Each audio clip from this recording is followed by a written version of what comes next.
పసిడి పరుగాపనంటోంది. మొన్నటి వరకు 1,00,000 అంటేనే అమ్మో అన్న జనాలకు ఇప్పుడు 1,50,000 నా టార్గెట్ అని చెప్పకనే చెబుతోంది. ముద్దుగా బంగారం అని పిలుచుకుందామన్నా భయపెట్టేలా చేస్తుంది పసిడి పరుగు. ఇంతకీ బంగారం ధర ఇలా పైకి ఎందుకు పోతోంది? 1,50,000 పక్కా అని నిపుణులు ఏ నమ్మకంతో చెబుతున్నారు? దానికి వారు చెబుతున్న కారణాలేంటి?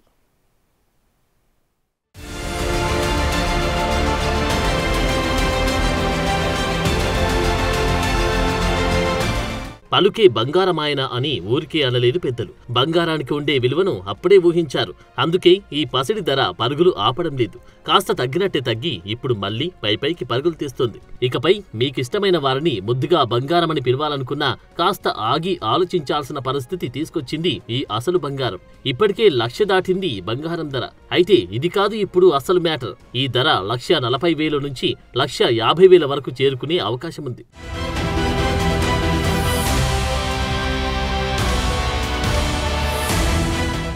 గోల్డ్ గత 30 రోజుల్లో 6,000కు పైగా పెరిగింది బంగారం ధర. ఆగస్టు 5న ₹1,00,000 ఉన్న 22 క్యారెట్ల బంగారం ధర సరిగా నెల రోజులు దాటిన తర్వాత 1,06,000కు చేరుకుంది. ఈ మధ్యలో 1,07,000ను కూడా టచ్ చేసింది. ఇక రీసెంట్ గా 1,08,000ను కూడా దాటేసింది. అయితే ఈ పరుగు అప్పుడే అయిపోలేదు. ముందు మరింత పెరగడం ఖాయమని చెప్తున్నారు నిపుణులు.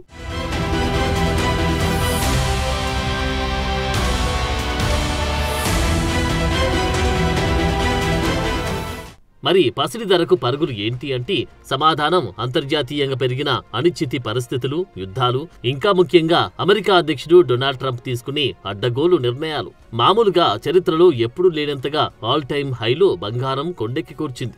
సరిగా ఇదే సమయంలో ట్రంప్ టారిఫ్ల పుణ్యమా అని ఏకంగా కొత్త రేఖలే పొడుచుకొచ్చాయి. ఎందుకంటే 10 గ్రాముల బంగారం ధర 1,00,000 అంటేని ఓ షాక్. కానీ ఇప్పుడు 1,00,000 కామన్ గా మారగా ఇప్పుడు 1,50,000 అంటున్నారు.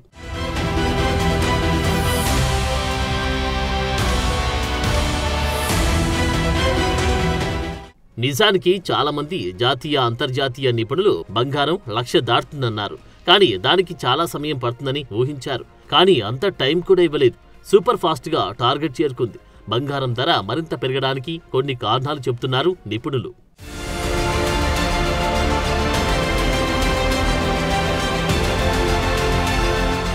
నిజానికి ప్రతి దేశం డాలర్లలోని తమ చెల్లింపులు చేస్తున్నాయి. కానీ ట్రంప్ పుణ్యమాని ఇప్పుడు డాలర్ పెత్తనానికి సవాలు ఎదురవుతున్నాయి. దీనికి ఆజ్యం పోసింది రష్యా ఉక్రెయిన్ యుద్ధం. ఈ యుద్ధం ప్రారంభం కాగానే అమెరికా తన అమ్ముల పొదిలోని తొలి అస్త్రాన్ని రష్యాపై ప్రయోగించింది. రష్యా రిజర్వులోని $300 బిలియన్ నిధులను ఫ్రీ చేసింది. ఈ ఒక్క నిర్ణయం అనేక దేశాలను తిరిగి ఆలోచించేలా చేసింది. అమెరికాకు నచ్చకపోతే ఎప్పుడైనా మనపై కూడా ఇలాంటి నిర్ణయమే తీసుకునే అవకాశముందన్న ఆలోచన వచ్చేలా చేసింది. దీంతో అనేక దేశాల సెంట్రల్ బ్యాంకులు తమ దృష్టిని బంగారం వైపు మరల్చాయి. బంగారాన్ని ఓ ఇన్సూరెన్స్ పాలసీగా చూడడం ప్రారంభించాయి. కరెన్సీ విలువ మారుతుంది గాని బంగారం విలువ మార్చడం అంత ఈజీ కాదనే ఆలోచన అనేక దేశాలది. ఒక్క మన సెంట్రల్ బ్యాంక్ 1000 టన్నుల బంగారాన్ని కొనుగోలు చేసింది. ఇది కేవలం కొనుగోలు చేయడం మాత్రమే కాదు, ఇదో వ్యూహాత్మక చర్య అని చెప్పవచ్చు.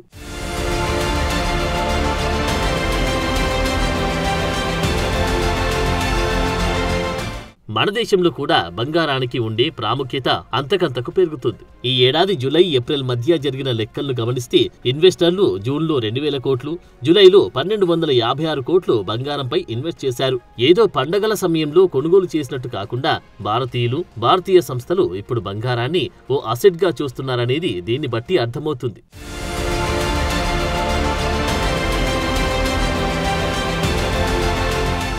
ఇప్పటికే గోల్డ్ అంతర్జాతీయంగా చూస్తే రికార్డులను క్రియేట్ చేసింది. ఏప్రిల్ ఔన్స్ బంగారం $3,500లకు చేరింది.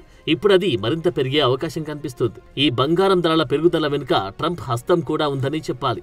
నిజానికి బంగారం $3,500లకు చేరిన సమయాన్ని ఇక్కడ గుర్తుకు చేసుకోవాలి. ఏప్రిల్లో ట్రంప్ ఎప్పుడైతే లిబరేషన్ డే టారిఫ్స్ అంటూ మొదలు పెట్టారు, అప్పుడే పసిడి పరుగు మళ్లీ మొదలైంది. ఆ తర్వాత యుఎస్ ఫెడరల్ రిజర్వ్ పై ట్రంప్ ఒత్తిడి తీసుకురావడం ప్రారంభించారు. ఇంట్రెస్ట్ రేట్లు తగ్గించాలని డిమాండ్ మొదలుపెట్టారు. ఈ పరిణామాలన్నిటిని చూస్తున్న ఇన్వెస్టర్లకు తమకు రిస్క్ లేకుండా పెట్టుబడి పెట్టడానికి బంగారం సేఫ్ అని భావించడం మొదలుపెట్టారు ఇన్వెస్టర్లు. ఒకవేళ ఇంట్రెస్ట్ రేటు తగ్గించినా నష్టపోకుండా తమ ఫోకస్ ను గోల్డ్ పైకి షిఫ్ట్ చేశారని చెప్పవచ్చు.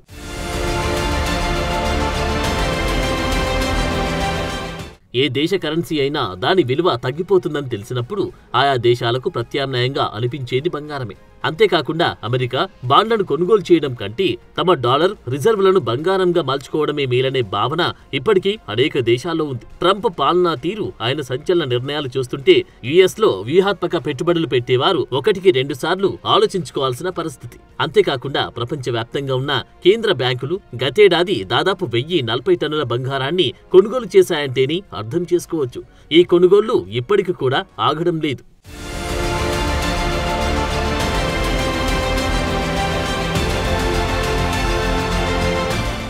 బంగారం ధర పెరుగుతుందంటే ఇన్వెస్టర్లంతా వారి ఫోకస్ దానిపైనే పెడతారు.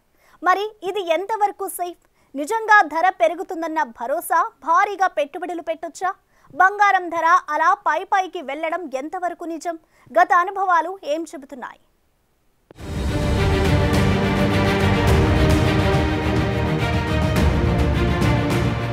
బంగారం ధర భారీగా పెరిగితే మరో నష్టం కూడా ఉంది. నిజానికి ఎప్పుడైతే బంగారం 1,00,000 మార్కు దాటిందో అప్పటినుంచి దేశీయంగా బంగారం కొనుగోళ్లలో డిమాండ్ కాస్త తగ్గింది. చాలా మంది తమ కొనుగోళ్లను కూడా వాయిదా వేసుకున్నారు. 1,00,000 దాటిన తర్వాత బంగారం ధర పడిపోవడం ప్రారంభించింది. దీంతో కొనుగోళ్లు కాస్త ఊపందుకున్నాయి. ఈ ధరల తగ్గుదల తాత్కాలికమా, దీర్ఘకాలం కొనసాగుతుందా అనే దానిపైన అప్పుడే సందిగ్ధత నెలకొంది. అంతర్జాతీయ మార్కెట్లలోని ఒడిదుడుకులు, దేశీయ డిమాండ్ సరళిని బట్టి బంగారం ధరలు మారే అవకాశం ఉంటుందని అందరికీ తెలిసింది. దీనికి తగ్గట్టుగానే మళ్లీ బంగారం ధర పెరుగుతూ వచ్చింది.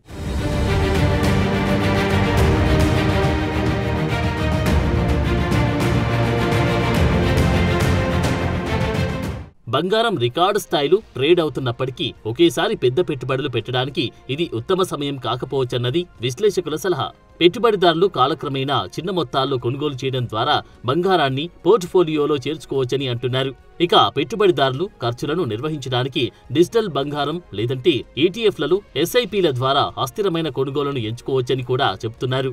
ఎందుకంటే రాబడి కంటే గోల్డ్ భద్రత, వైవిధ్యీకరణ, అనిశ్చిత సమయాల్లో ఈజీ ఈక్విడిటీ ఉంటుందని అంటున్నారు. నిజానికి బంగారం దీర్ఘకాలిక ప్రమాణాలను పరిశీలిస్తే గోల్డ్, ఈక్విటీలు రెండూ బలమైన రాబడిని ఇచ్చాయనడంలో సందేహం లేదు. 2014 నుండి 2024 వరకు బంగారం దాదాపు 178% రాబడినివ్వగా నిఫ్టీ 50 ఇండెక్స్ దాదాపు 185% రాబడినిచ్చింది. కాబట్టి ఎక్కువ కాల వ్యవధులు, ఈక్విటీలు, కాంపౌండింగ్, పెయిడ్ డివిడెండ్లు, ఆర్థిక వృద్ధి కారణంగా సంపూర్ణ రాబడులు స్వల్ప ప్రయోజనాన్ని కలిగి ఉంటాయనే అభిప్రాయం ఉంది. అయితే మార్కెట్ క్షీణత కాలంలో బంగారం మెరుగ్గా ఉంటుందనే సూచన కూడా ఉంది. తీవ్రమైన మార్కెట్ క్షీణతల సమయంలో బంగారం స్టాక్ల కంటే మూలధనాన్ని బాగా రక్షిస్తుంది.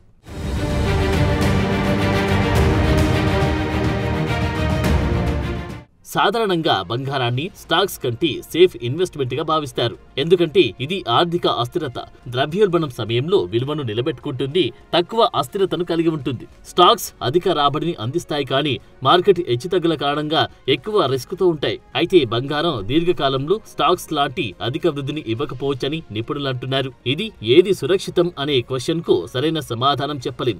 ఎందుకంటే మార్కెట్ కు సంబంధించినది ఏదైనా రిస్క్ పైన ఆధారపడి ఉంటుంది. అంతేకాదు ఇన్వెస్టర్ల టార్గెట్లు, ఇన్వెస్ట్ కాలపరిమితిపై ఆధారపడి ఉంటుంది. అందుకే రిస్క్ తగ్గించడానికి బంగారం సురక్షితమే అయినప్పటికీ రాబడి కోసం స్టాక్స్ లో పెట్టుబడి పెట్టడం మంచిదనేది ఓ వాదన.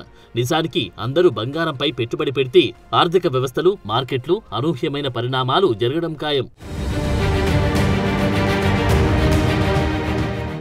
నిజానికి ఇన్వెస్టర్లంతా బంగారంపై పెట్టుబడి పెడితే స్టాక్స్, బాండ్లు, రియల్ ఎస్టేట్ వంటి ఇతర పెట్టుబడి రంగాల్లో డబ్బు ప్రవాహం తగ్గుతుంది. దీనివల్ల ఆయా రంగాల ధరలు పడిపోవచ్చు. కంపెనీలకు మూలధనం సేకరణ కష్టమవుతుంది. ఇది ఆర్థిక వృద్ధిని తీవ్రంగా దెబ్బతీస్తుంది. బంగారం ఉత్పాదక ఆస్తి కాదు కాబట్టి అందరూ బంగారంలో పెట్టుబడి పెడితే ఉత్పాదక రంగాలకు పెట్టుబడి తగ్గి ఆర్థిక కార్యకలాపాలు మందగిస్తాయి. దీంతో ఉద్యోగ నష్టాలు, ఆర్థిక మాంద్యం వచ్చే అవకాశం లేకపోలేదు.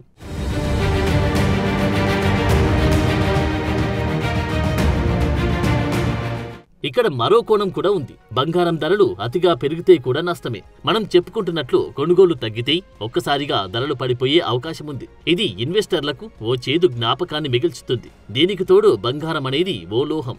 డిమాండ్ భారీగా పెరిగితే ఫిజికల్ గా దీనిని కొనుగోలు చేయడం కష్టమవుతుంది. ఇదే జరిగితే బంగారం, ఈటీఎఫ్లు లేదంటే ఇతర ఆర్థిక సాధనాలపై ఆధారపడేలా పరిస్థితులు ఏర్పడతాయి. ఇదే మరింత రిస్క్ పెంచే విషయం.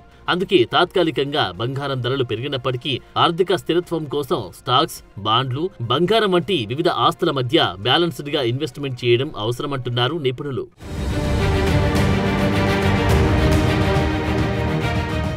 బంగారం ధర ఎప్పుడు ఎలా ఉంటుందో, ఎలా ఊహకు అందదో చెప్పడానికి ఒక ఉదాహరణ చెప్పుకోవాలి. గోల్డ్మన్ సాచ్ నివేదికల ప్రకారం 2025 చివరి నాటికి అంతర్జాతీయంగా ఔన్స్ బంగారం ధర $3,000 చేరే అవకాశముంది. కానీ ఏప్రిల్ నాటికి $3,500 చేరింది. ఇక BMI నివేదిక ప్రకారం 2025లో ధరలు 15% తగ్గి 10 గ్రాముల బంగారం 64,000 నుంచి 70,000కు చేరుకుంటుందని అంచనా వేశారు. కానీ దీనికి వ్యతిరేకంగా ఆకాశం వైపు దూసుకుపోతుంది. అందుకే బంగారం విషయంలో ఎవరి అంచనాలు నిజమవుతాయి, ఎవరి అంచనాలు తప్పుతాయి అనేది పూర్తిగా ఆర్థిక పరిస్థితులపై ఆధారపడి ఉంటుంది. ఇప్పుడు మనం అనుకుంటున్న తులం బంగారం 1,50,000కు చేరే అవకాశం ఎంతైతే ఉందో తగ్గడానికి కూడా అంతే ఉంది.